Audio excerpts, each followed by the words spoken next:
Good afternoon, Shankara TV viewers, and welcome you all for today's episode. So, just to refresh from the last episode, imagination is created by meditation. So, when Wright brothers saw birds flying in the air, they thought that mankind should also possess the ability to fly like a bird. And they imagined as if mankind or humans are flying in the skies. Such imagination led them to invent aeroplanes, and aeroplanes flew, and aeroplanes are today flying in the air. This imagination is something a wonderful thing. And how can this imagination be achieved? This imagination can be achieved only if the mind delves. Mind goes down into the beautiful quantum state, that is the unified field state, atomic state.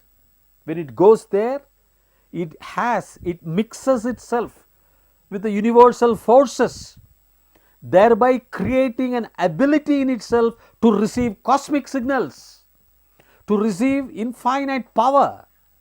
Only if it is in that state it can receive, not in the normal state of reality like you and I live daily.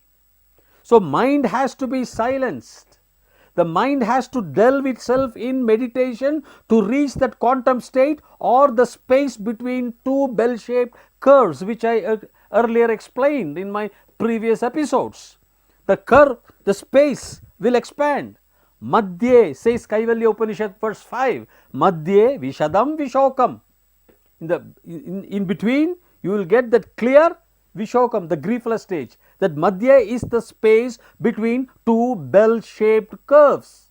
It will start expanding also. For the expanding means in the x-axis, if it expands, the duration is longer. The duration of that quantum state is longer. The duration of that bliss is longer. The duration of our connectivity with the universal forces are longer. If that longer duration takes place, our ability to attract cosmic signals gets empowered. We are in a position to be divine. We have that supernatural ability. We possess that supernatural ability if your mind develops in that quantum state of mind, that quantum state, that subatomic state. See, that is where the imagination also takes place. At least for a split second, Wright brothers would have enjoyed. At least for the split second, Einstein would have enjoyed. He received the natural intuition. At least for the split second, Andrew Carnegie, Henry Ford, Bill Gates, Steve Jobs, J.R.D. Tata, Dhirubhai Ambani, Mahindras, whomsoever you take in those respective fields, would have been in that state and received a cosmic, powerful, natural intuition. And that intuition gives them the imagination. That intuition gave the imagination to Wright brothers. There is one classic example which I would like to experience myself. I used to think about it. In my younger days, I used to see movies wherein a magician used to see a mirror, and then he would see where the princess or the prince or where they are going by his magic. That will be shown to the viewers of the cinema. How the magician sees where this princess, where the king is going, where the Raja is going, where the princess are going. He does some magic. The same magic is only what we are following. The same magic has happened. Bright engineers, bright scholars, bright scientists thought that they have to see live what is happening, what instance is happening at far off places. Today with mobile screens or computer screens or through Skype or whatever it is, we are able to see live actions happening at the current moment somewhere at a far end of the globe, somewhere happening in America or Russia or Japan, what is happening live. We are able to see that, what the magician was producing before on the mirror. What is the reason? Imagination. Imagination of the successful engineers, the scientists, the mathematicians or whatever it is, seeing that magic show of the magician on the mirror thought that humanity also should do the same thing. And that magic power, by their power of thinking, they invented equipments, discoveries they made, inventions they made with whatever equipments, and without saying anything, they created all these things, group of persons, for us to benefit. So the wishful thinking, the imagination of that magician got converted into reality through our modern day mobiles and computers and Skype, wherein any cricket match, any sports, any political events, any scientific events happening at this moment, at this second, is telecast to us, and we are able to see on a mirror, on a screen. So such imaginations do lead to very commanding heights for the benefit of humanity. They give us that source, and these source, knowingly or unknowingly, the inventions, the discoveries happens on a positive mind, which is able to meditate, which is able to think deeply, which is able to touch the bottom, which is able to go to the quantum state, that state, that Madhye, watch the Kaivalya Rishi says, it goes there, delves there, touches there, receives those flash thoughts and gets an idea for those brilliant discoveries, to humanity, which has revealed its form in the form of a mobile computer, or mobile phones or computers, or those mirror screens where we can see what is happening.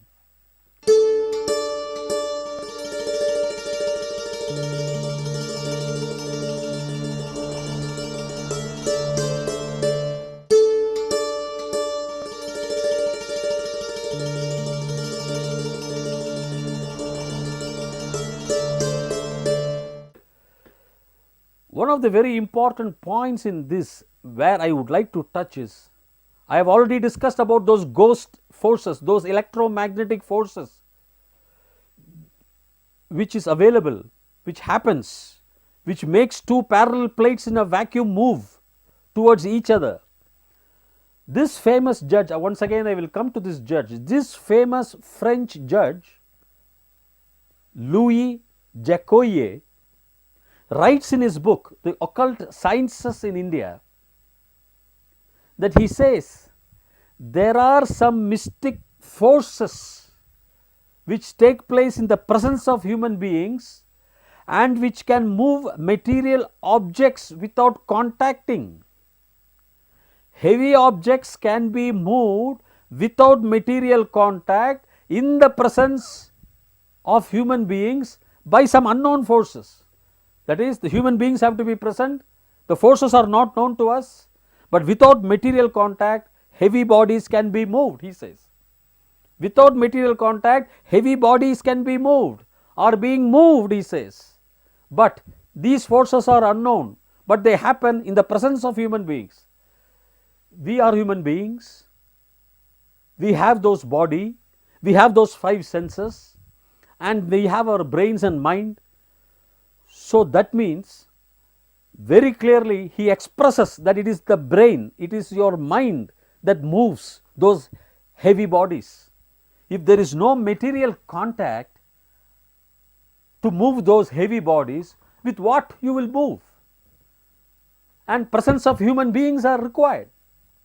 So when presence of human beings are required, there is no material contact, there is a force unknown which can move the heavy bodies. How is it possible without mind? This is my question. Therefore, mind is that factor, mind is that wave. Just like your mobile phone gives you the wave contact to another mobile phone thousands of miles away, they travel, your voice travels on a particular frequency through the wave. You cannot see that wave by your eyes, by your naked eyes, but the reaction is you are able to talk to your friend sitting in USA 10,000 miles, 5,000 miles apart on a plastic dabba, by a plastic box, through a box, because your sound, your intelligence is being carried through a wave which you are not able to see without any material contact. What is the material contact? Between one cell here and one cell in US, by which we, myself and my friend, talk to each other. What is the material contact? Nothing. This was expressed in 1866 by the French judge, the writer, the scientist. His name is Louis Jacquot, in the book called The Occult Sciences in India. He beautifully describes those fascinating events. In another book, Sir James Jeans and also Dr. Mani Bhaumik, which I had gone through extensively, especially Sir James Jeans, a very famous British physicist, in his book called Physics and Philosophy, he very beautifully states that if the observer's intent for any in an object or a system is to have its initial state, it means the object will remain in the initial state. That means, I will put it for a simple example. I will give you a pot of water. It's called watched pot effect. Watched pot effect. I'll give you a basin of water. You fill it up with water. You stare at the water doesn't boil, the water doesn't overflow. You stare at it. You wanted that water to be at its initial state. What is the state? The state is the initial state. Who is the observer? I am the observer. What is the initial state? Simply it is there in a basin. Simple. Simply it's there. That's all. It's not boiling, it's not overflowing. Then you light up in a gas stove. Naturally, the water should boil and spill out. But if the intent of the observer is to watch the system or the object in its initial state, then that initial state will prevail. That means the water will not boil and spill down. That is the proof, he says, and that proof has been acclaimed and acknowledged by Professor Alan Wolf. A very wonderful phenomena this is. That is, they state, if your intent is to see the object in its initial stage, it's called watched pot effect. The water remains as it is. It does not overflow. The water does not boil. It is at its initial state. But the observer's intent must be clear. The observer has to have that intent. That means the intent comes from where? The intent comes from your mind. The intent comes from your mind. It flows out of your mind. It flows out of your mind through waves and stops the water from boiling or overflowing. You please try it out. You please practice that. You please have a faith on your practice. What is important is the faith of this experiment. The intention of the observer is different from the intent. You should see a basin of water, a pot of water, still. You should have a very deep intent that it doesn't boil. Your thoughts, your thinking is that it shouldn't boil. If you think that it should not boil and you have a strong intent, he says it will not overboil. That's called the watched pot effect in physics. It's a very clear experiment they have done. Now, such experiments are being told by me just to prove the power your mind has. The power your mind has, whether it is in telekinesis or whether it is in what is known as telepathy or in hypnotism or even in healing. But you should have faith. I would give you a very classic example pertaining to myself. Once a friend had come and he had kept a diabetic tablets on my table. I had a bad headache about 15-20 years back. I thought it was a paracetamol and just took it and swallowed it. After half an hour, the headache was gone. Now, please note the parameters. I 100% believed that the pill I was taking is a paracetamol, because that paracetamol always cures me of any normal headaches. 100% it cures. After half an hour, I will not have a headache. That was through my experience. I 100% took thinking that pill to be a paracetamol. 100%, not even one. just 100%. I just swallowed the pill. I never knew the difference between a paracetamol and a diabetic pill because both of them looked alike, and I never took any diabetic pill. It was just a pill, a pack, something similar to the paracetamol packing. In a hurry I just took 100%. I thought I have taken a paracetamol pill. It was white, it was elongated, thickness, everything resembled. Half an hour after that I got cured. What is that? It is a faith in me, in that pill, thinking that it is a paracetamol and my headache got cured. That is called the placebo effect, which I have already discussed. That means I had the faith of a cure in that pill. What chemical reaction I had of that pill in my body, I do not know. What was the reaction, biological or medical or chemical, or what reactions a pill can give to cure a headache, I do not know that. The point is, this is called a placebo effect.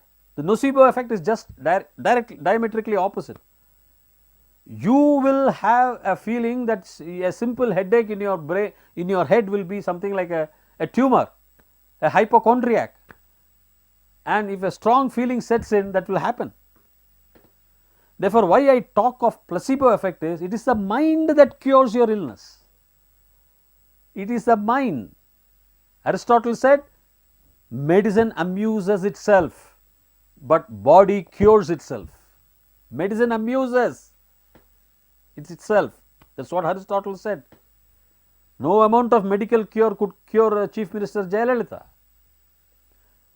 The point is, your mind has to be trained to cure yourself. You have to have a faith. If I had a faith, or if I believe, okay, in this lecture I heard that, let me try, I strongly believe that this pill is a paracetamol and I am going to take it, but half a percent you know that it could be a diabetic pill, and if you take it, it may not work.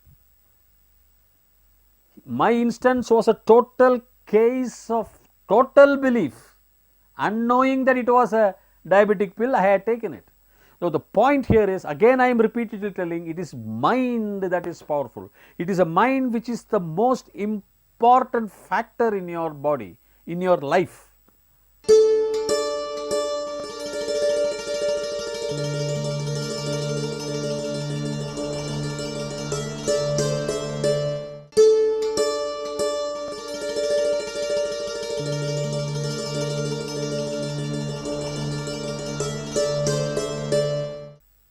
As Veda says, Mano Brahme Divya Janat. Manasadyaiva imani bhutani jayante manasena jatani jivanti manam prayantya abhishamvishanti iti tat vijnaya. Vedas very clearly say, Manaha is a Brahma. From Mana every living being goes. From Mana is all these living beings are living. All the beings are living. From to Mana it will finally dissolve. So the point is, very small percentage of this population may really acknowledge the fact that mind, the brain, is what that leads you.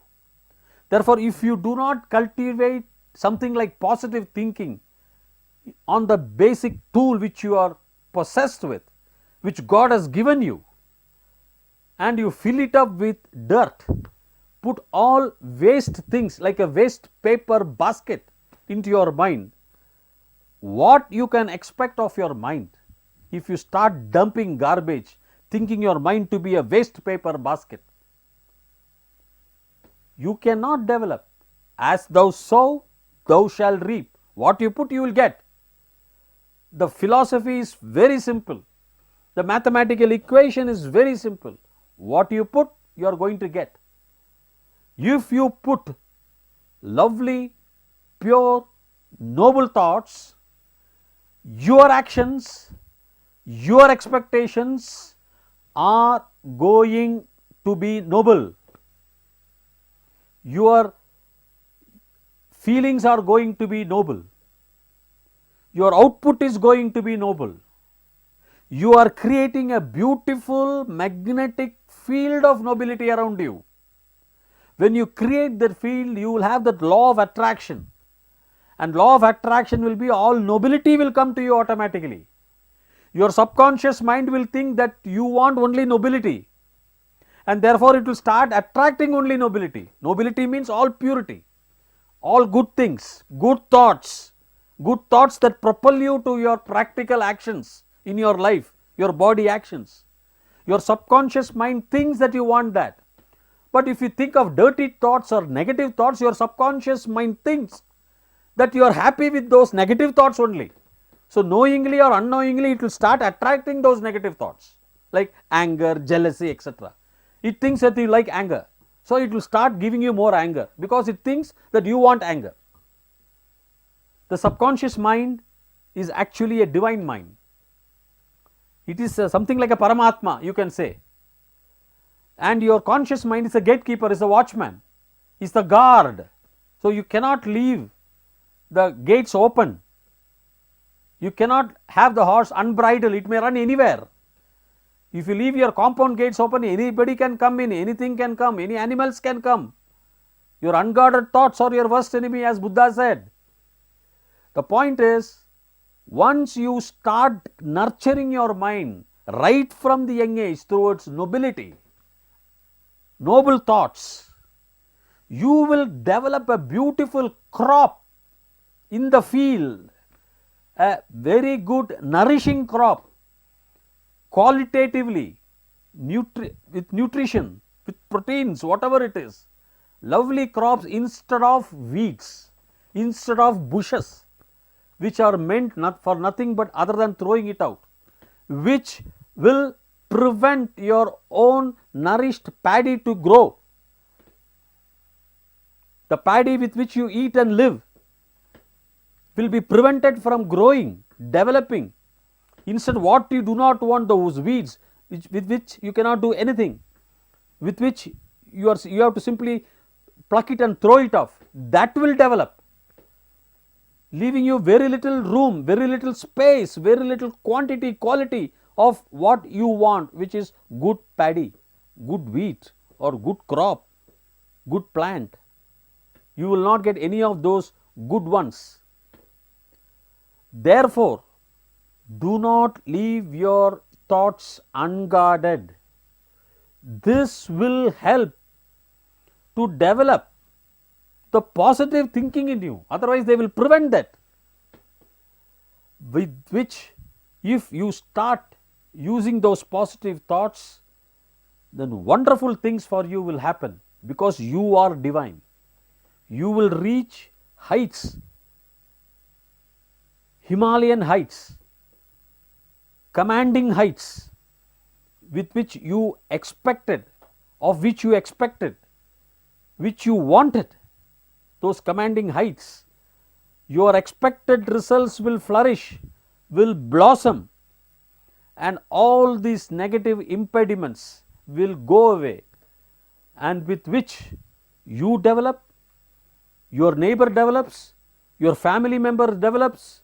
Your house first will be surrounded by positive energy, your house will be surrounded by nobility, you will be attracting everything noble, you will have a peaceful home, you will have a wonderful mental power, not only you but all your family members, which you can bestow upon your neighbors, who then will bestow upon their entire neighborhood, bestow upon the entire town, the entire city, the entire state, the entire nation, the entire country, the entire world. That means we have seen that in modern times we are evolving nicely the last 40-50 years due to preachings like this of nobility, but the society would go further up. There will not be any scope for any violence, there will not be any scope for hatred.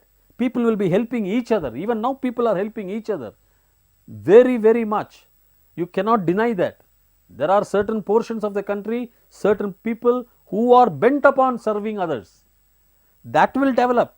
Even it will, what is known as, percolate to the degenerated human beings, the terrorists. It will even percolate on them. They will shun away their violence and come back into the mainstream to do service to others and not to destroy others. Well, my dear viewers, this episode I am ending here. and see you in the next episode. Till such time, wishing you all best wishes and a fine week. Thanking you.